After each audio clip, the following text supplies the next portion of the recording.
Bien, ahora vamos a continuar con la lectura que empezamos la vez pasada, con el capítulo 1. Y antes de empezar, quisiera destacar unas palabras pequeñas al respecto. La organización de los capítulos en este libro no está hecha de manera aleatoria. Tiene una intención muy importante y es análogo a el sendero por el cual caminan los cabalistas. Es decir, el capítulo 1 muestra una cosa importantísima que debe hacerse al iniciar este camino. Y esto es percibir al Creador. Y es tan importante que resulta una, columna imprescindible para el camino y el sendero que vas a seguir como cabalista. Así que lo que te muestra en el capítulo 1 es el inicio de algo que probablemente nunca has podido sentir de manera consciente y persistente, situación que ahora debes echar a andar.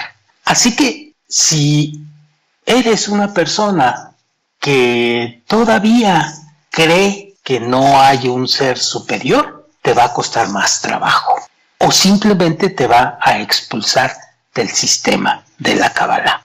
Pero si aunque no estás de acuerdo, sigues persistente en este asunto, te vas a llevar una gran sorpresa en adelante.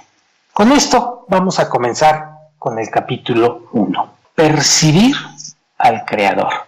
Y dice nuestro maestro lo siguiente: generaciones van y generaciones vienen, pero cada generación y cada individuo se hacen la misma pregunta acerca del propósito de la vida.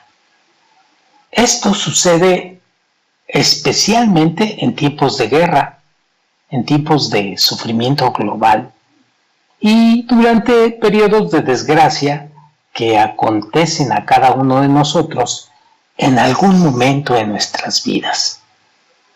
Y surge la pregunta: ¿cuál es el propósito de la vida, la que valoramos tanto? O también surge otra pregunta: ¿y no debería la ausencia de sufrimiento ser considerada como felicidad? En el Talmud, en donde dice Ética de los Padres, está escrito una frase que vas a entender y a comprender con los años de estudio de la Kabbalah, que dice: en contra de tu voluntad naces, en contra de tu voluntad vives, y en contra de tu voluntad morirás. Cada generación ha tenido su porción de desgracia. Algunos de nosotros hemos vivido durante los tiempos de la Gran Depresión, durante los tiempos de las guerras y, por supuesto, las turbulencias implicadas por las tales guerras, es decir, la posguerra. Pero, dice el Rab, veo a mi generación llena de problemas y sufrimiento, incapaz de asentarse a sí misma e incapaz de encontrarse. En esta atmósfera, la pregunta relativa al significado de nuestra vida resalta con especial claridad. A veces parece que la vida es más difícil que la propia muerte. Por lo tanto, no es de sorprenderse que en la parte de éticas de los padres se afirme que contra tu voluntad vives. La naturaleza nos creó y somos forzados a existir con las cualidades que nos fueron impuestas.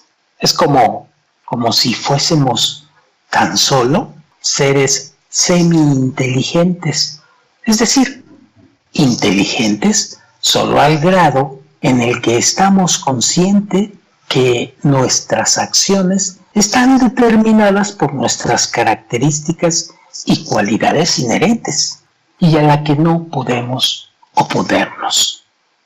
Si es que estamos a merced de la naturaleza, entonces es imposible predecir hacia dónde nos va a llevar esta fuerza indómita e irracional.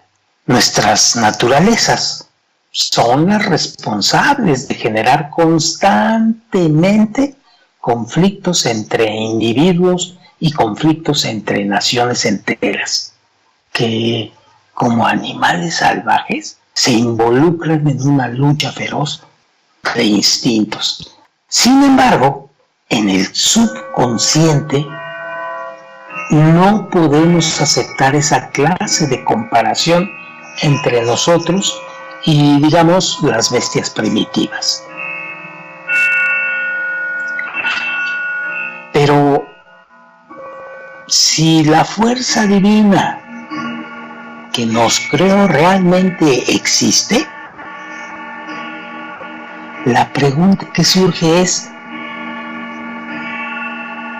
¿por qué no la percibimos? ¿Por qué se oculta de nosotros?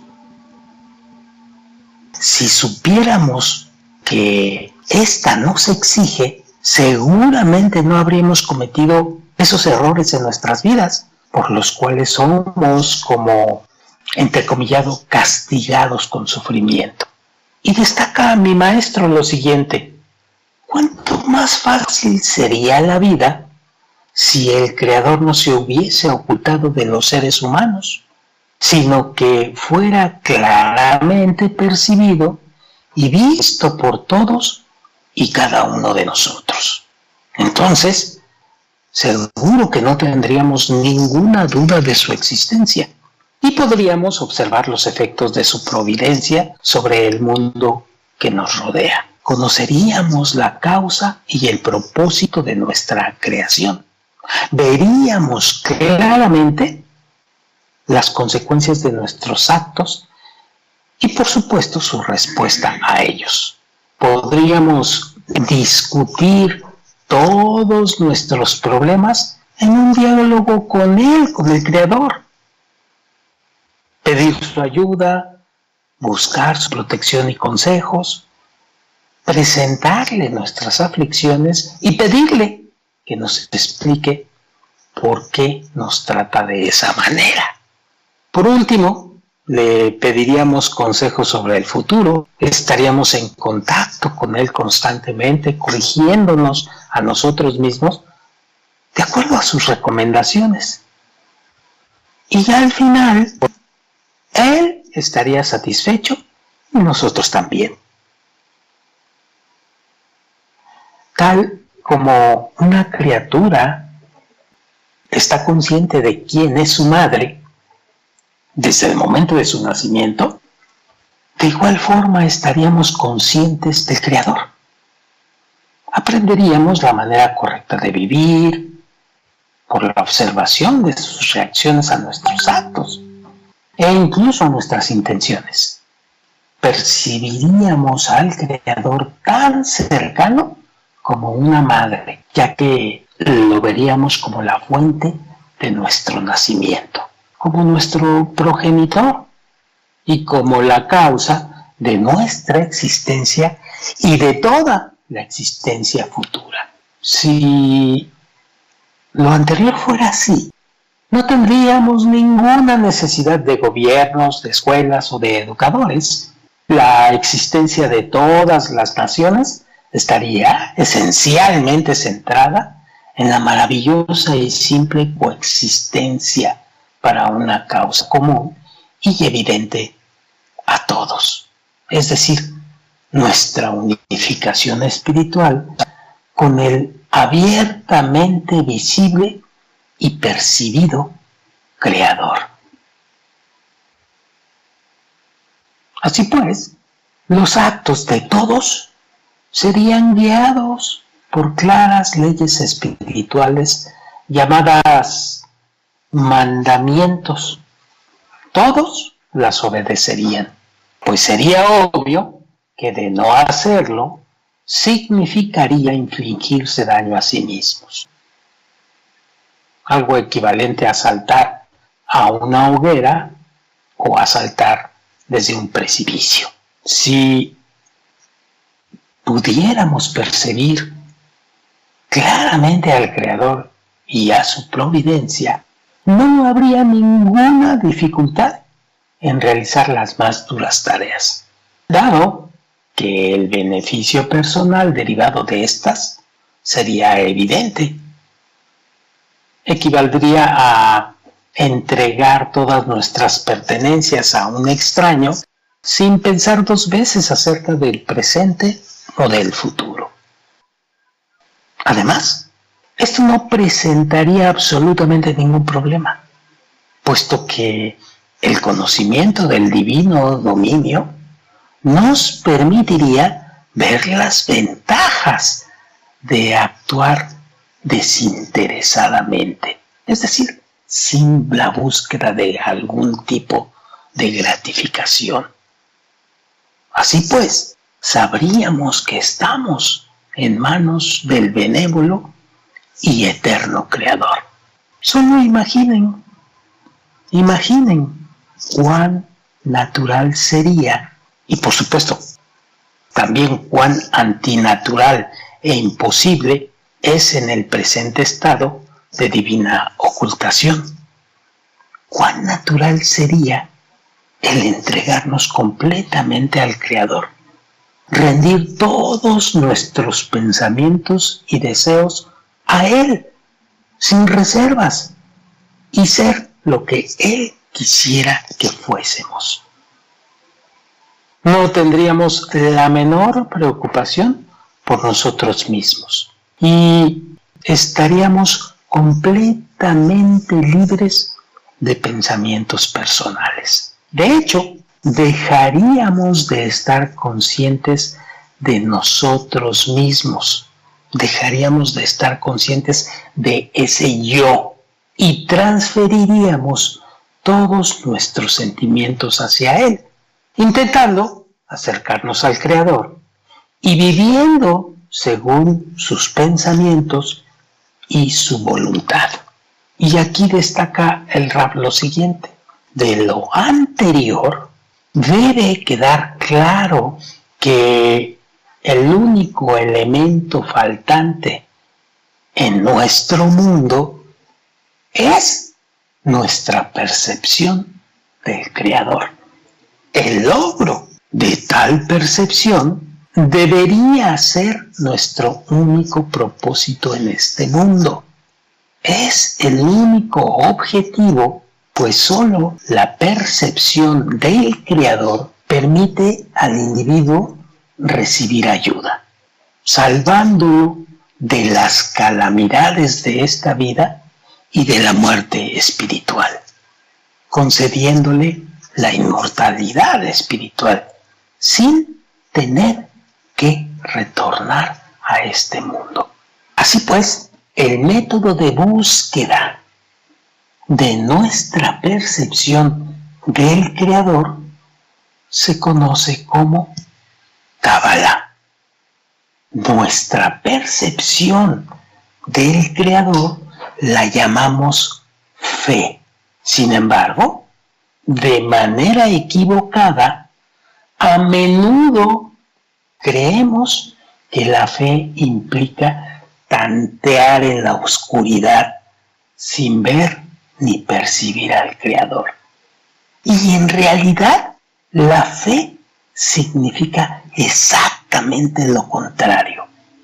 Inclusive a hoy, a principios del siglo XXI, todo el mundo cree equivocadamente que la fe implica ir tanteando en la oscuridad. Y esta es la primera gran equivocación. Según la Kabbalah, la luz del Creador que colma a la persona, es decir, la luz de la conexión con el Creador, la luz que da la sensación de unificación con Él, que por cierto la conocemos como Or Hasadim, que en hebreo significa luz de la misericordia, se conoce también como la luz de la fe, o simplemente fe. La fe, es decir, la luz del Creador, nos da la sensación de estar ligados al Eterno, nos da una comprensión del Creador, nos da, por lo tanto, una sensación de comunicación completa con Él, así como una sensación de seguridad absoluta, una sensación de inmortalidad, grandeza y fuerza. Se hace evidente que la liberación de nuestra existencia temporal y de nuestro sufrimiento causado por la inútil persecución de placeres transitorios radica solo en alcanzar dicha fe, lo cual es equivalente a percibir al Creador. Repito este fragmento que es de suma importancia en el nuevo sendero de la Kabbalah. La fe, la luz del Creador, nos da la sensación de estar ligados a lo eterno, una comprensión del Creador, una sensación de comunicación completa con Él, así como una sensación de seguridad absoluta, de inmortalidad, de grandeza y fuerza. Así que pues se hace evidente que la liberación de nuestra existencia temporal, es decir, la liberación aquí en este mundo material y la liberación de nuestro sufrimiento, que es causado por la inútil persecución de placeres transitorios, radica solo en alcanzar la fe, es decir, en percibir al Creador. En general, la única causa de nuestros infortunios y de la naturaleza desvalorizada y temporal de nuestras vidas es nuestro fracaso en percibir al Creador. La Kabbalah nos impulsa hacia Él, enseñándonos una frase que utiliza mucho el cabalista: prueba y verás que el Creador es bondadoso. El objetivo de este texto es guiarte a través de las etapas iniciales en la senda para percibir al Creador. Siguiente, ventana al corazón. Es evidente que desde la creación del mundo, la humanidad ha sufrido tormentos y dolores de tal magnitud que a menudo han sido peor que la muerte misma. Y entonces te preguntas, ¿quién entonces, sino el Creador, es el origen de todos los sufrimientos? ¿Quién? A través de la historia nos preguntamos cuántos individuos han estado dispuestos a sufrir y a aguantar dolor para alcanzar la sabiduría superior y lograr la elevación espiritual. ¿Cuántos de estos individuos se sometieron voluntariamente a las agonías inaguantables por el bien de encontrar al menos una gota de percepción y una gota de entendimiento espirituales de la fuerza superior, para obtener o en favor de la unificación con el Creador y de llegar a ser su servidor? A pesar de todo, siguieron viviendo sus vidas sin nunca haber recibido respuesta alguna y sin ningún logro visible. Así que se fueron de este mundo sin nada, así como vinieron al mundo. Y la pregunta racional que nos hacemos es: ¿por qué el Creador ignoró sus rezos? ¿Por qué el Creador se alejó de ellos e hizo caso omiso a sus sufrimientos? Todos estos seres humanos se dieron cuenta subconscientemente que hay un propósito sublime en el universo y en cada acontecimiento que ocurre. Este propósito se le llama la gota de unificación del individuo con el Creador. Todos los seres humanos, si no se han dado cuenta, muy pronto se van a empezar a dar cuenta. A pesar de estar inmersos en este egoísmo y en sus tormentos inaguantables, cuando experimentaron el rechazo del Creador, de pronto sintieron que una ventana se abría en sus corazones, la cual hasta entonces había estado cerrada a la verdad. Hasta ese momento, sus corazones habían sido incapaces de sentir algo, aparte de su propio dolor y deseo. Esta ventana o esta situación reveló que eran considerados dignos de experimentar y de sentir esa anhelada gota de unificación, penetrando en cada corazón a través de sus paredes rotas. Por lo tanto, todas sus cualidades fueron transformadas en el sentido contrario, para asemejarse a las cualidades del Creador. Y solo entonces se dieron cuenta que la unidad con Él nada más podría ser alcanzada en la profundidad de su sufrimiento. Únicamente entonces fueron capaces de percibir el estado de ser uno con el Creador, puesto que su presencia estaba allí como la gota de unificación con Él. Al momento de experimentar esa comprensión, esta se hace evidente en ellos y colma sus heridas.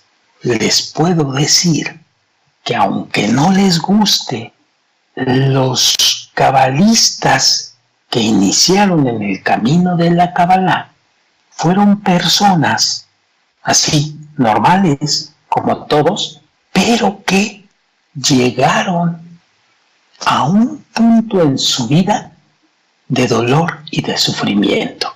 Y este dolor y sufrimiento que sentían los hizo voltear a ver al Creador. Ese momento de esa pequeña revelación se le llama la gota de unificación con Él. Y precisamente por estas heridas de percepción y conocimiento, fíjense ustedes bien, estamos hablando de percepción, de conocimiento, de dolor, de sufrimiento, y debido a las terribles contradicciones que atormentaban las almas, el Creador mismo llenó a estas personas con una ilimitada dicha maravillosa, al punto que nada más perfecto podría ser imaginado. Y todo esto fue dado solo para hacerles sentir que aquella agonía y sufrimiento valió la pena. Se requería de esto para que experimentaran la perfección suprema. Les puede gustar o no les puede gustar, pero así es.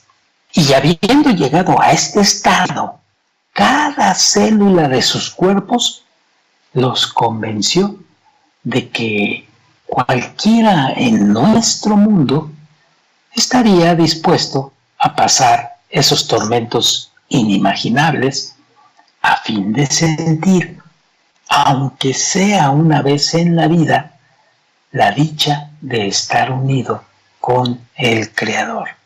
Y entonces te haces una pregunta lógica. ¿Por qué entonces el Creador guarda silencio ante las súplicas de los seres humanos para sentir alivio? ¿Por qué? ¿Por qué se calla? Esto se puede explicar por el hecho que la gente está mucho más preocupada por su progreso que con glorificar al Creador. Por lo tanto, sus lágrimas están vacías y se van de este mundo como llegaron, sin nada.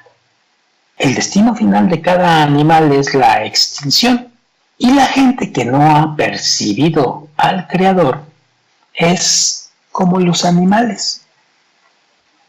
Por otra parte, si una persona se preocupa por glorificarlo, Él se le revelará.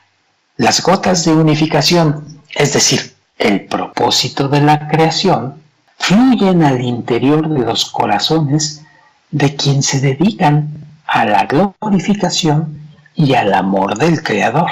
Digo yo porque a través del tiempo el hombre se ha cansado dizque de glorificar y de amar al Creador, pero de forma incorrecta. Y aquí la Kabbalah te va a enseñar con el paso de los años la forma correcta de glorificación y de amor al Creador, para que no pienses que te la vas a tener que pasar rezando, hincado en alguna institución o para alguna institución. No vas a entrar a ninguna religión. Sigo leyendo. Penetran a quienes en vez de quejarse de la injusticia del divino dominio, están completamente convencidos en el fondo de sus corazones de que todo lo que el Creador ha hecho es por el bien de ellos. Así pues, lo espiritual no puede ser dividido en partes separadas. Podemos comprender el todo solo de manera gradual, hasta que lo comprendemos por completo. Y esto es lo que les va a pasar a los que estudian Kabbalah. Van a comprender todo de manera gradual y al paso de la persistencia en la sabiduría de la Kabbalah, hasta que empiezan a comprender las cosas por completo. Por lo tanto, el éxito de nuestros esfuerzos espirituales depende de la persistencia o llamada también pureza de nuestros deseos. La luz espiritual fluye solamente dentro de esas partes de nuestros corazones que han sido purificadas del egoísmo. Más adelante vamos a saber qué significa purificar del egoísmo. Algo completamente que es muy distinto a la definición que tú actualmente das de egoísmo. Vamos a seguir leyendo. Cuando miramos objetivamente la naturaleza de nuestra existencia y todo lo que nos rodea, podemos apreciar con mayor detalle la maravillosa y estupenda creación. De acuerdo a los cabalistas, quienes se comunican directamente con el Creador, su existencia tiene importantes consecuencias para nosotros. Si de hecho existe el Creador y si Él genera todas las circunstancias que afectan nuestras vidas, entonces no existe nada más lógico que intentar mantener el más estrecho contacto posible con Él. Punto. Sin embargo, si lo intentáramos arduamente y tuviésemos éxito en mantener ese contacto, nos sentiríamos como si estuviéramos suspendidos en el aire, sin ningún soporte. Como dijimos anteriormente, el Creador está oculto de nuestra percepción, sin ver, ni sentir, ni oír, o siquiera recibir alguna entrada sensorial. Nos veríamos involucrados en un esfuerzo unidireccional, gritando al espacio vacío. Y entonces te haces la pregunta lógica: ¿por qué el Creador nos hizo de tal forma que es imposible percibirlo? Y más aún, ¿por qué se oculta de nosotros? Incluso, ¿por qué cuando le suplicamos, Él no se aparece para responder, prefiriendo en cambio afectarnos de una manera que se oculta de nosotros, detrás de la naturaleza y detrás de nuestro entorno? Si su deseo fuera corregirnos, es decir, corregir sus propios errores en la creación, Él ya lo habría hecho hace mucho tiempo, directa o indirectamente. Si Él se revelara, todos lo habríamos visto, lo habríamos apreciado en el grado permitido por nuestros sentidos y por nuestra inteligencia, con los cuales Él nos creó. Y seguramente entonces podríamos saber qué hacer y cómo actuar en este mundo. El que fue supuestamente creado para nosotros. Además, paradójicamente, tan pronto nos esforzamos en alcanzar al Creador para percibirlo, para acercarnos a Él, sentimos o percibimos que nuestro anhelo o nuestro deseo hacia Él se desvanece y desaparece. Chécalo, discierne esto. Te va a pasar muy seguido esto, sobre todo al inicio. Pero si el Creador dirige todas nuestras sensaciones, ¿por qué entonces priva de este anhelo a quienes actualmente tienen el deseo de percibirlo? Y no solo eso, ¿por qué también pone toda clase de obstáculos posibles en nuestro camino? En ocasiones es probable que incluso sintamos que el orgullo y la arrogancia en los que se nos dice debemos deshacernos son infinitamente más característicos del Creador. Después de todo, si el Creador es compasivo, especialmente a los que lo buscan, ¿por qué no recibimos ninguna respuesta a nuestras lágrimas y súplicas? Si pudiéramos cambiar algo en nuestras vidas, significaría que Él nos ha dado el libre albedrío para hacerlo, pero Él no nos dotó con el suficiente conocimiento para evitar el sufrimiento que acompaña nuestra existencia y desarrollo espiritual. Ándale, trata de no sufrir. Puedes. Siempre encuentras que hay un sufrimiento que acompaña tu existencia, aunque no te guste, aunque berres y aunque hagas los caprichos que tengas que hacer. Siempre el sufrimiento acompaña nuestra existencia y desarrollo espiritual. Por otra parte, sigo leyendo, si no hay libre albedrío, ¿qué puede ser más duro que hacernos sufrir de manera insensata por años en el mundo cruel que Él creó? Ciertamente tales agravios son infinitos. Y si el Creador es la causa de nuestra condición, entonces tenemos mucho por qué criticarlo y culparlo, lo cual hacemos cuando implícitamente tenemos dolor y sufrimiento. Es una forma de criticarlo y culparlo. El maestro destaca esto. El Creador ve todo lo que ocurre en nuestros corazones Cuando estamos descontentos con algo, el sentimiento de insatisfacción puede interpretarse como echar la culpa al creador, incluso si la culpa no es directamente dirigida a él, o aun si no creemos en su existencia. Cada uno de nosotros está en lo correcto al mantener cualquier creencia, al margen de la que ésta sea, en la condición en la que se encuentre. Esto se debe a que apoyamos solamente lo que sentimos como verdad en ese momento, así como también lo que hemos analizado con nuestras propias mentes.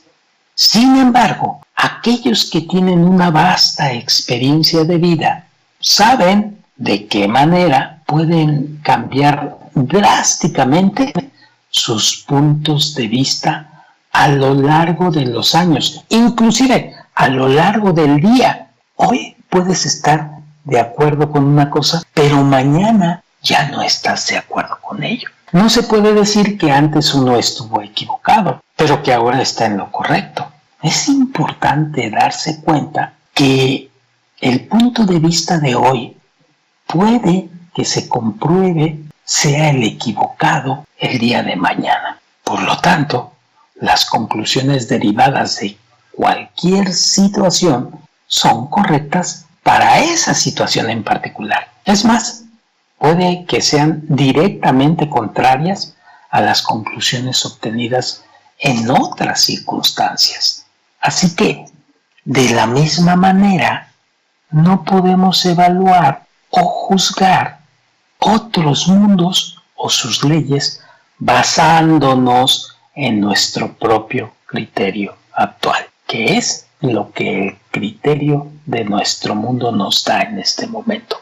No se puede. Cuídate si empiezas a juzgar esto acerca del Creador en este momento, porque te puedes equivocar.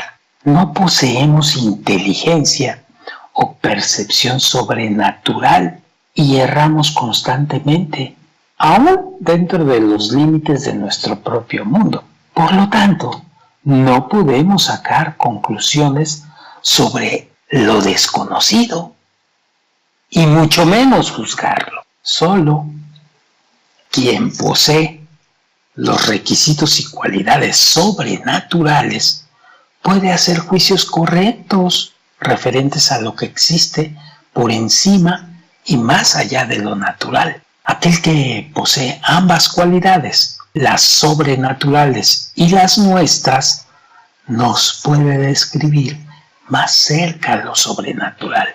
Esa persona, refiriéndose a este asunto de la Kabbalah, solamente puede ser un cabalista, que es una persona de nuestro mundo, así, creada con las mismas cualidades de cada uno de nosotros, pero también dotada con otras cualidades desde lo alto, que le permiten describirnos lo que ocurre en los demás mundos. Y esta es la razón por la cual el Creador ha permitido que ciertos cabalistas revelen su conocimiento a un vasto número de personas en la sociedad, para que los puedan ayudar a comunicarse con Él. Sí, a comunicarse con Él en un idioma comprensible para nosotros.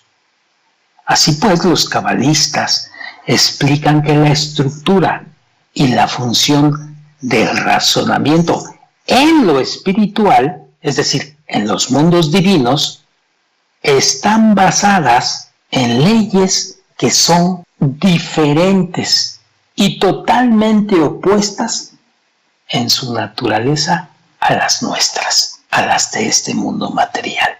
Siguiente, fe por encima de la razón.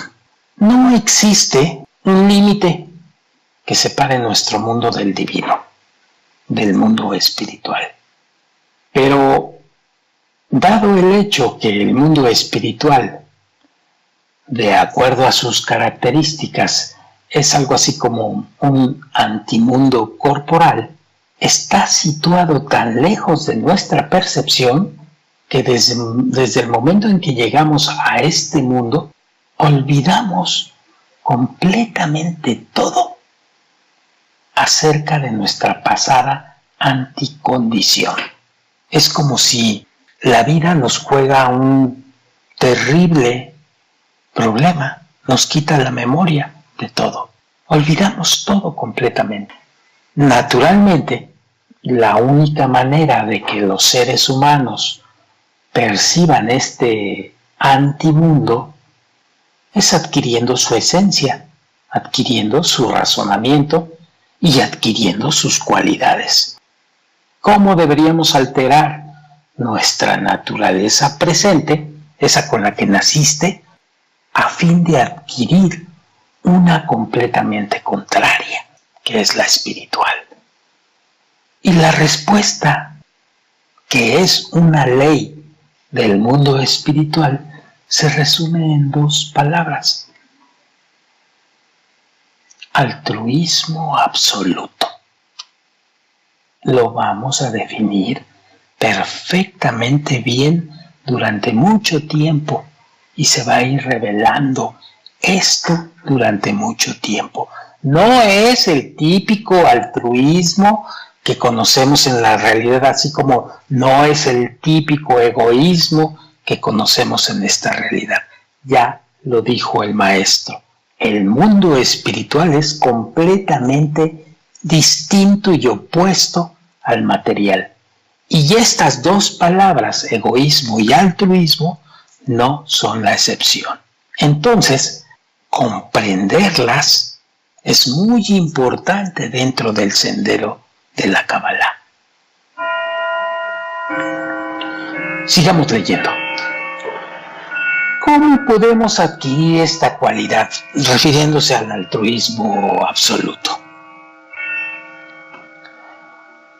Los cabalistas sugieren que experimentemos una transformación dentro de nosotros mismos. Y solo por medio de este acto interno podemos percibir al mundo espiritual y comenzar a vivir en ambos mundos simultáneamente, es decir, el mundo corporal y el mundo espiritual. Este acto es llamado fe por encima de la razón. El mundo espiritual es, como decíamos anteriormente, es altruista.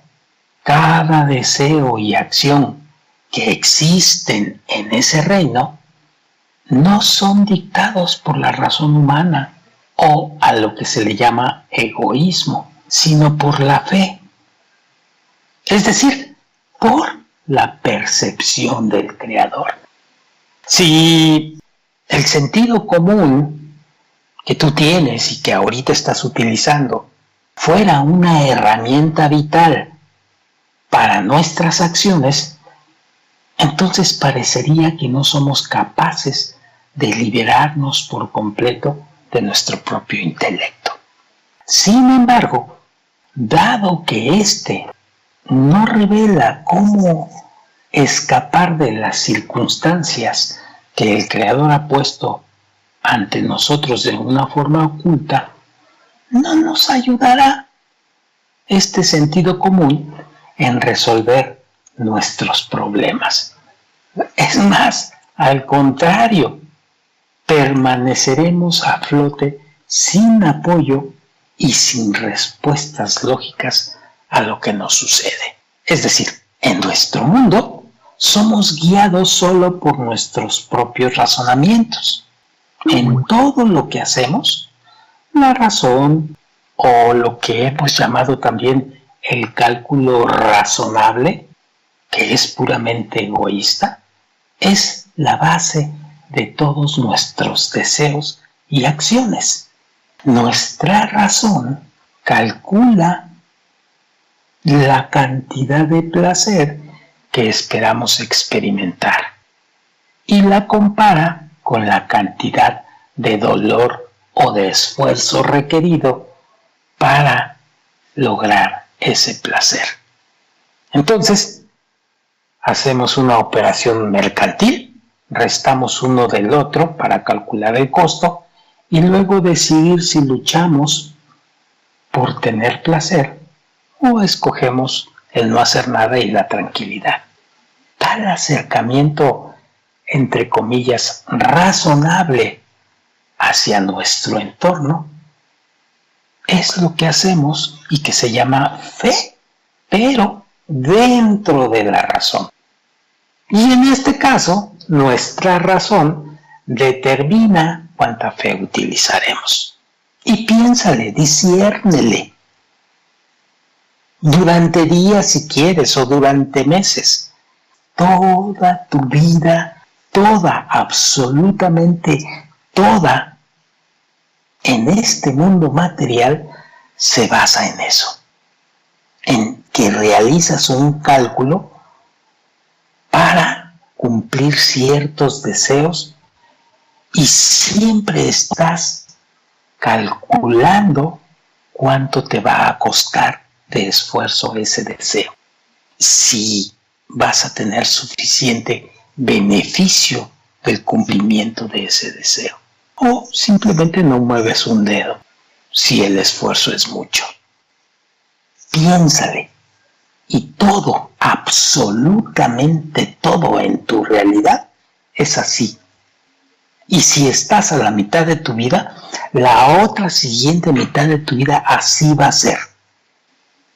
Sigo leyendo. A menudo actuamos sin ningún cálculo del beneficio o costo del esfuerzo, como en el caso de cuando somos muy fanáticos o del comportamiento condicionado. Esos son actos ciegos, son llamados actos de fe por debajo de la razón, ya que están determinados por decisiones posteriores tomadas a ciegas por alguien más y tú los tomaste, en vez de responder a la razón o al cálculo propio. Nuestras acciones también pueden ser dictadas por nuestra formación, habiéndose convertido en una segunda naturaleza, hasta tal punto que debemos hacer un esfuerzo para no actuar mecánicamente, a través de la fuerza del hábito, a fin de hacer la transición de vivir de acuerdo a las leyes de nuestro mundo a vivir según las leyes del mundo espiritual. Debemos cumplir con ciertas condiciones. Primero, y ojo aquí, tenemos que descartar por completo los argumentos de la razón y renunciar a utilizar nuestro intelecto para determinar nuestras acciones. ¿Sí? Así es. Te estoy diciendo algo que es contrario a la formación de ti como persona. Yo soy el mejor, yo voy a hacer lo máximo, yo puedo con todo, yo sé que puedo, mi ego es grande y debo de lograrlo todo. Primero tenemos que descartar por completo los argumentos de la razón y renunciar a utilizar nuestro intelecto para determinar nuestras acciones, como si estuviéramos suspendidos en el aire. Así, como si estuviéramos en suspensión en el aire, debemos intentar aferrarnos al Creador con ambas manos, permitiéndole así al Creador y solo a Él determinar nuestras acciones. Sí, lo que te estoy diciendo es que dejes el volante al Creador. El sentido figurado o en sentido figurado debemos sustituir nuestra propia mente por la del Creador y actuar de manera contraria a nuestra propia razón. Es decir, debemos colocar la voluntad del Creador por encima de la nuestra. Y una vez que seamos capaces de hacer esto, nuestro comportamiento representará lo que hemos llamado fe por encima de la razón. Y esto es una etapa que debes de perseguir y alcanzar. Por supuesto que no la vas a hacer en el mundo material, porque en el mundo material se utiliza la fe por debajo de la razón, pero de alguna forma vas a comenzar a pensar en esta nueva alternativa, que es la fe por encima de la razón. Y vas a empezar distinguiendo estas abajo de la razón y encima de la razón. Entonces, como eres una persona lista e inteligente, te darás cuenta de que hay dos formas ya de actuación en tu mundo. Y no solamente siempre por debajo de la razón, sino que ahora está por encima de la razón.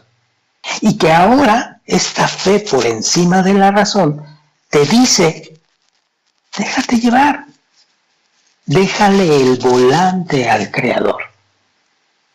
Confía en ello. ¿Por qué? Porque Él es el creador del mundo y porque Él no te va a hacer daño nunca.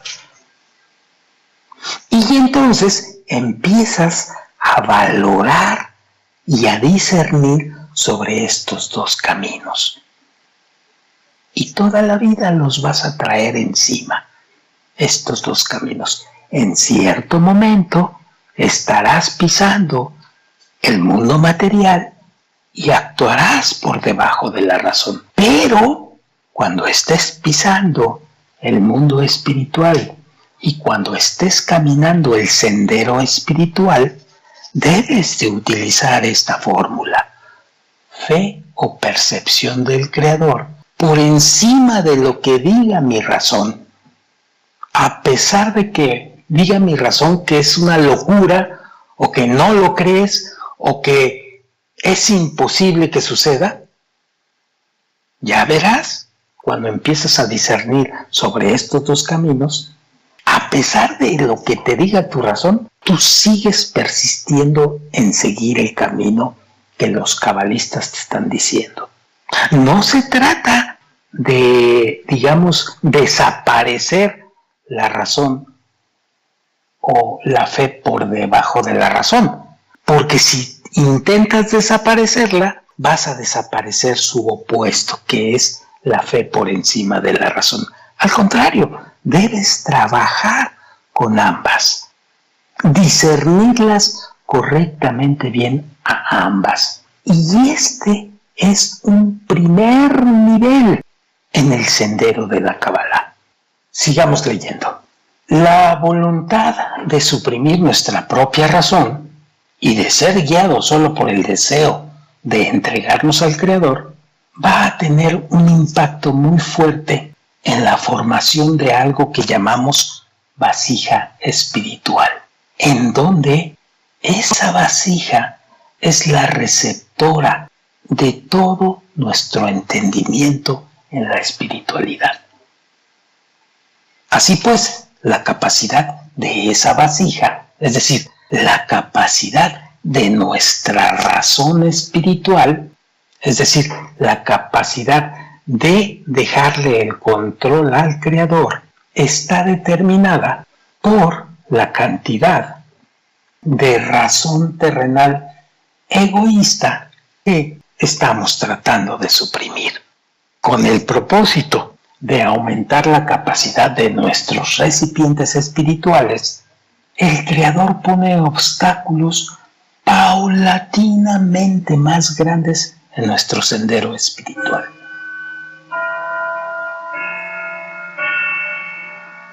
Esto fortalece nuestros deseos egoístas, sí, pero también nuestras dudas relativas al dominio del Creador, discerniendo por encima o por debajo de la razón con estos obstáculos. Estos, en cambio, nos permiten superar gradualmente esos obstáculos y desarrollar deseos altruistas más fuertes.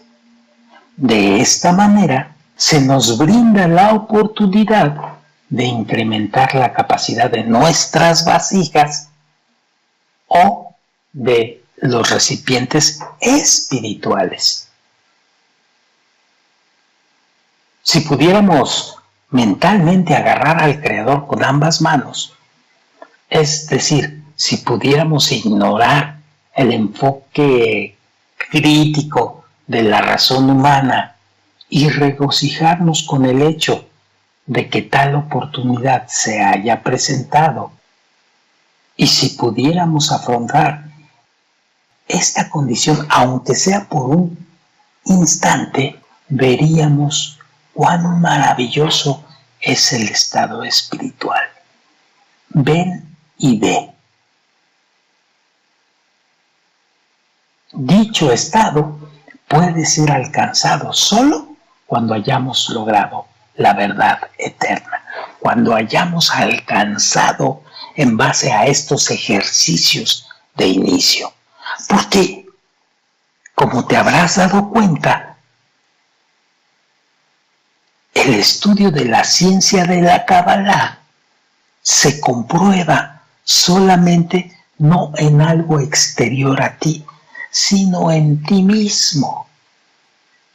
Por eso se dice, ven y prueba.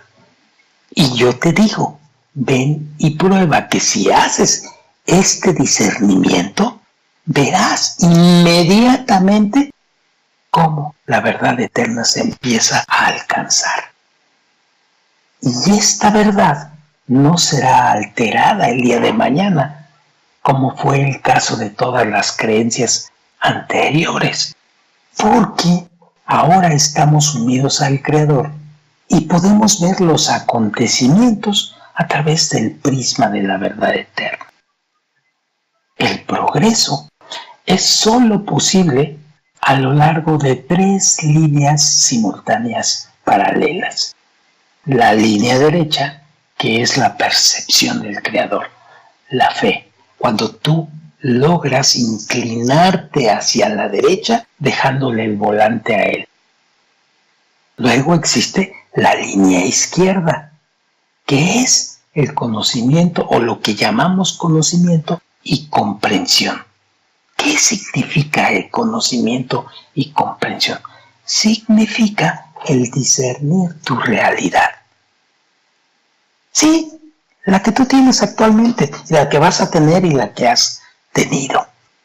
Estas 2 líneas nunca se juntan, dado que son mutuamente opuestas una de la otra. En una estás con fe por encima de la razón y dejas el volante al Creador. Y en la otra estás dentro del mundo material, por debajo, con la fe por debajo de la razón y queriendo manipular y metiéndole la mano tú a todo, interviniendo en el mundo. Por esto nunca divergen, porque son opuestas una de la otra. Por lo tanto, la única manera de balancearlas es por medio de la aparición de una línea central. ¿Qué características tiene esta línea central? Consiste de ambas líneas, tanto derecha e izquierda, al mismo tiempo. Esta línea central tiene como connotación el comportamiento espiritual, donde la razón es utilizada de acuerdo con el grado de fe de cada uno. Todos los objetos espirituales, siguiendo el orden del cual emergieron del Creador, están distribuidos en capas que los circundan a él en forma de espiral. Todo el universo, dividido en capas alrededor del Creador, existe solo respecto a las creaciones. Y todo es producto del ser original creado. A esto le llamamos Malhut. Les voy a repetir esto, porque es muy importante. Ahorita todavía no es el momento de entrar en este apartado, pero sí es importante que ustedes vayan conociendo qué significa la cualidad Malhut. Dice así, repitiendo, todos los objetos espirituales, siguiendo el orden del cual emergieron del Creador, están distribuidos en capas que lo circundan a él en forma de espiral. Todo el universo o todo en el universo, dividido en capas alrededor del Creador, existe solo con respecto a sus creaciones. Es decir, solamente las creaciones lo sienten. Y todo es producto del ser original creado, llamado Malhut. Es decir, todos los mundos y todos los seres creados, a excepción del Creador, son una sola entidad que se llama Malhut, lo cual significa la raíz o la fuente original de todos los seres. Ya veremos allá adelante, cuando vayamos profundizando en Kabbalah, que Malhut se fragmenta en muchas pequeñas partes.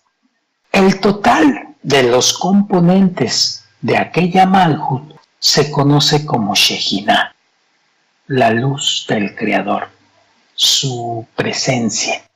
Y el llenado divino de la Shejinah se le conoce como Shohen. Y el tiempo requerido para llenar por completo todas las partes de la Shejinah se llama el tiempo de la corrección. Durante este periodo, los seres creados implementan lo que hemos llamado correcciones internas en sus respectivas partes de Malhut. Es decir, cada ser, digamos que corrige la parte de la cual fue creado. O lo que es lo mismo, corrige su propia alma. Hasta el momento en que el Creador se pueda fusionar por completo con los seres creados, revelándose enteramente a ellos, o en otras palabras, hasta que la abundancia o el Shohem llene a toda la Shejinah, la condición de la Shejinah o la raíz de las almas es conocida como el exilio de la Shejinah del Creador, que en hebreo significa Galut HaShejinah. En esta condición, por supuesto, no hay perfección en los mundos superiores. Incluso en nuestro mundo, el más bajo de todos los mundos, cada ser debe también percibir totalmente al Creador. Pero la mayoría del tiempo estamos ocupados en satisfacer nuestros triviales deseos personales que son muy característicos en este mundo, además de seguir a ciegas lo que tu cuerpo te demanda. Hay una condición del alma llamada Shejinah en el polvo, así se llama, Shejinah en el polvo, que es cuando los placeres espiritualmente puros los consideras superfluos y absurdos. Y esto se describe como el sufrimiento de la Shejinah, es decir, estás ocupado en los placeres triviales del deseo personal de tu cuerpo. Llámale como quieras, comida, influencia, poder, conocimiento, llámale como quieras. Y todo sufrimiento humano proviene del hecho que estamos obligados desde arriba a rechazar completamente todo el sentido común y a proceder ciegamente, poniendo la fe por encima de la razón. Esto es que así, cuanta más razón y conocimiento poseamos, Y cuanto más fuerte e inteligentes llegamos a ser, híjoles, más duro será para nosotros seguir el sendero de la percepción del Creador o de la fe. ¿Sí? Así es. Por consiguiente, al intentar rechazar nuestro sentido común, incrementamos nuestro sufrimiento. Así pues, quienes hayamos escogido el camino de desarrollo espiritual, tal como se ha descrito con anterioridad, no podemos estar de acuerdo con el Creador. En nuestros corazones condenamos la necesidad de tal camino. Por lo tanto, tenemos dificultad enorme en justificar los métodos del Creador, que es la Kabbalah. Sin embargo, no podemos mantener tal condición por un periodo prolongado, a menos que el Creador decida ayudarnos y nos revele el cuadro completo de la creación. Cuando sintamos que estamos en un estado espiritual elevado y que todos nuestros deseos están concentrados solamente en el Creador, estaremos listos para sumergirnos en los textos apropiados de la Kabbalah para tratar de comprender su significado interno.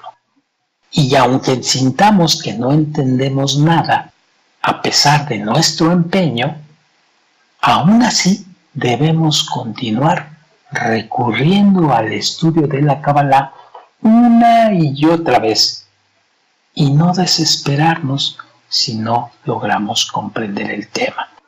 Es decir, si ustedes creen que estos primeros ejercicios, percibir al Creador a través de la fe por encima de la razón y entender que es fe por debajo de la razón, ya es entrar al sendero de la Kabbalah, permítanme decirles que no, que esto es solamente la preparación para empezar, para entrar a la sala de la Kabbalah. ¿De qué manera podemos beneficiarnos de estos esfuerzos?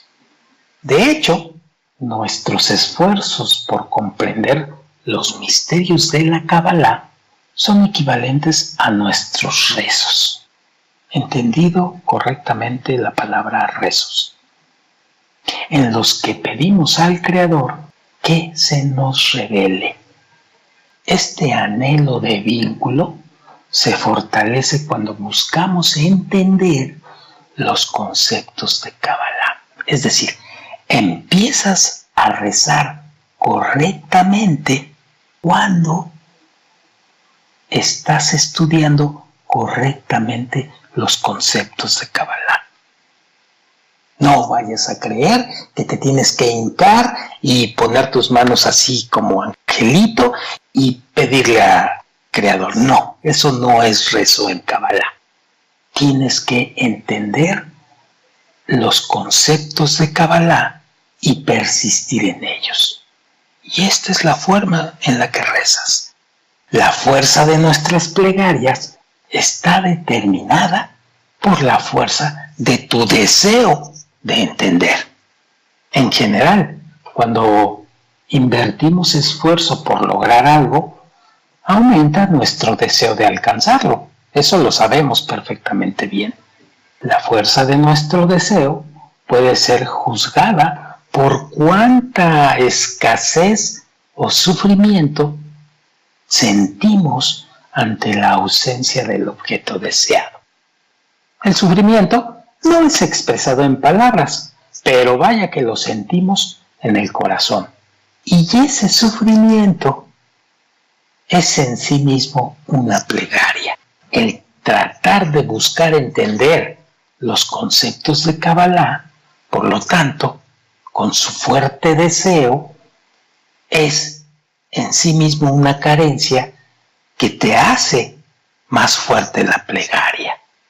Con base a esto, podemos reconocer que solo después de arduos e infructuosos esfuerzos por lograr lo que deseamos, podemos rezar de manera tan sincera que lo recibiremos. Si durante los intentos realizados por sumergirnos en los textos, nuestros corazones aún no están completamente libres de pensamientos de esos extrínsecos que te llegan y que te desconcentran y que te sacan y que te crean dudas, o aquellas críticas que te dicen salte de ahí, no sigas por este camino, mira que esto de la Kabbalah es pura brujería y esoterismo y tonterías de estas que sí son tonterías, ¿sí? Porque la Kabbalah nada tiene que ver con aquellos hilos rojos y esoterismo y misticismo y todas esas cosas, o brujería, nada de eso tiene que ver con la Kabbalah. Pero si durante los intentos realizados por sumergirnos en los textos no se está completamente libre de aquellos pensamientos, entonces nuestras mentes no serán capaces de dedicarse exclusivamente al estudio, puesto que la mente está obstaculizando tus deseos del corazón. Así pues, para que el Creador acepte nuestros rezos correctamente, debemos venir de lo más profundo de nuestros corazones. Es decir, todos nuestros deseos deben estar concentrados en el rezo correcto, como lo decía allá arriba. Por esta razón, debemos sumergirnos en el texto cientos de veces. Y fíjate bien, aún sin entenderlo. El propósito es alcanzar el verdadero deseo de cada uno. ¿Cuál es el verdadero deseo? Ser escuchado por el Creador. No entender el tema, sino solamente ser escuchado por el Creador. El tema lo vas a entender luego, y luego de entenderlo lo vas a alcanzar en ti. Pero en un principio, antes de entender, debe ser tu propósito ser escuchado por el Creador. Y si tienes un deseo verdadero de ello, no habrá espacio para ningún otro deseo. Y así, mientras estudiemos la Kabbalah, examinaremos las acciones del Creador y de este modo podremos avanzar hacia Él. Así pues, entonces de forma gradual, llegaremos a ser dignos de comprender lo que estudiamos. Y no solamente comprenderlo, sino alcanzarlo, meterlo en ti, hacer que cambie tu naturaleza. Así pues, la fe o conciencia del Creador debe ser tal que sintamos que estamos ante la presencia del Rey del Universo, porque eso es el Creador, el Rey del Universo. Y entonces, sin duda, ante tal situación, que es sorprendente ya en sí, llegaremos a estar saciados de los sentimientos necesarios de amor y de miedo, porque estamos ante el Rey del Universo. Hasta que alcancemos ese grado de fe, de percepción del Creador, debemos continuamente luchar por eso. Es solo la fe o la percepción del Creador la que nos permitirá gozar de una vida espiritual y la que va a evitar que nos hundamos en las profundidades del egoísmo, convirtiéndonos así en buscadores simples de placer, como imanes que nada más estamos buscando el placer. Nuestra necesidad de percibir al Creador debe ser cultivada hasta que llegue a estar permanentemente atrincherada en nuestro ser. Debe asemejarse a una atracción permanente hacia un ser amado, sin la cual la vida parece inaguantable. ¿Te has enamorado? Así, y que la quieres ver y que quieres estar con ella. Pues así es y debe ser tu deseo de percibir al Creador. Porque es tu lado derecho que siempre te va a acompañar en el sendero de la Kabbalah. Y es lo que te va a permitir la revelación espiritual a futuro. Todo lo que rodea a los seres humanos entorpece deliberadamente la necesidad del conocimiento divino. Es decir, todo lo que vayas a ver ya en el mundo material necesariamente va a querer entorpecer este conocimiento divino, ya que al sentir placer de cualquier cosa externa, inmediatamente va a reducirte el dolor del vacío espiritual. Por lo tanto, mientras gozamos de los placeres de este mundo, es fundamental que no permitamos que aquellos placeres de este mundo hagan desaparecer nuestra necesidad de percibir al Creador. Gózalos, pero cuando se trata de percibir al Creador, pásate al lado derecho. Porque normalmente estos placeres del lado izquierdo nos arrebatan las sensaciones espirituales. Así pues, el deseo de percibir al Creador es una característica propia de los seres humanos. Sin embargo, este no es el caso de todos los seres humanos. Este deseo proviene de la necesidad de entender lo que somos, de comprendernos a nosotros mismos y, por supuesto, de entender nuestro propósito en el mundo y, por lo tanto, de nuestro origen. Es la búsqueda de respuestas sobre nosotros mismos la que nos impulsa a buscar la fuente de la vida. Bueno, con esto damos por terminada este primer capítulo y este primer ejercicio que debes de empezar a hacer ya en tu vida. En la próxima lectura abordaremos el capítulo 2 de este mismo libro. Gracias y nos vemos hasta la próxima. Adiós, amigos.